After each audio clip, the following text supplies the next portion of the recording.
Hi friends, please subscribe to Amravati Media and press the bell icon for more latest updates. కుటుంబ తగాదాలతో రాజకీయ పార్టీల తంట.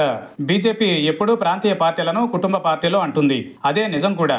ఏక వ్యక్తి పార్టీలుగా ఇవి ఉంటాయని విమర్శలు ఉన్నాయి. అంతేకాదు ప్రైవేట్ లిమిటెడ్ కంపెనీలుగా వ్యవహరిస్తున్నాయని అంతా అంటుంటారు. అక్కడ పెత్తనం అంతా కుటుంబ సభ్యులదే ఉంటుంది. తండ్రి తరువాత కుమారుడు కుమార్తె వారసత్వం కోసం వస్తారు. ఒకరి తరువాత ఎక్కువ మంది ఉంటే ఇక తంటాలే. పార్టీ కోసం దశాబ్దాలుగా పనిచేసిన నాయకులు కానీ, అధినేతను నమ్ముకుని రాజకీయం చేసే కార్యకర్తలకు కానీ పెద్దగా ప్రాధాన్యత ఉండదు. పార్టీ కోసం వారు ప్రాణం పెడుతున్నా కూడా ఈ కుమ్ములాట వల్ల వారే పూర్తిగా నలిగిపోతూ ఉంటారు. ఇక ప్రాంతీయ పార్టీలలో సంక్షోభాలన్నీ కుటుంబాల నుంచే వస్తాయని చెబుతారు. తెలుగునాట చూస్తే 3 దశాబ్దాల క్రితం తెలుగుదేశం పార్టీలో అతిపెద్ద సంక్షోభం వచ్చింది.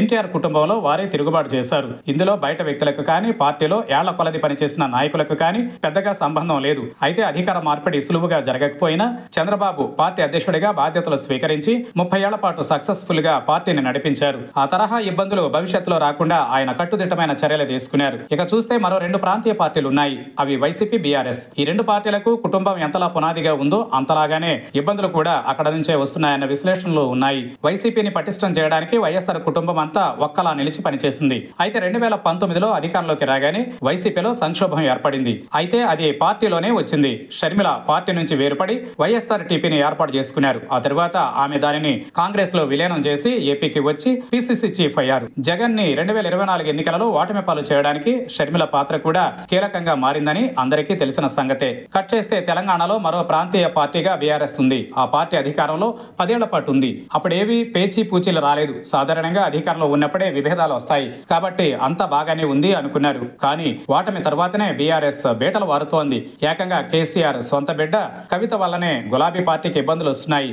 ఆమె ఎదురు నిలిచి బీఆర్ఎస్ అధినాయకులను నిలదీస్తున్నారు. ప్రత్యర్థులకు అలా ఆయుధాలు అందిస్తున్నారు. దాంతో బీఆర్ఎస్ బిత్తరపోవాల్సి వస్తోంది. ఇక చూస్తే కనుక రేపటి రోజున బయట ప్రత్యర్థులతో కాదు, సొంత వారితోనే యుద్ధం చేయాల్సి రావడం బీఆర్ఎస్ కైనా వైసీపీకైనా పెను సవాలని అంటున్నారు. ఇక్కడ సెంటిమెంట్ కూడా ముడిపడి ఉంటుంది. జగన్ విషయమే తీసుకుంటే తల్లికి చెల్లికి అన్యాయం చేస్తారని ప్రత్యర్థులు ఈ రోజుకి విమర్శిస్తున్నారు. రేపటి రోజున బీఆర్ఎస్ కూడా ఇలాంటి విమర్శలు ఎదుర్కోవచ్చు.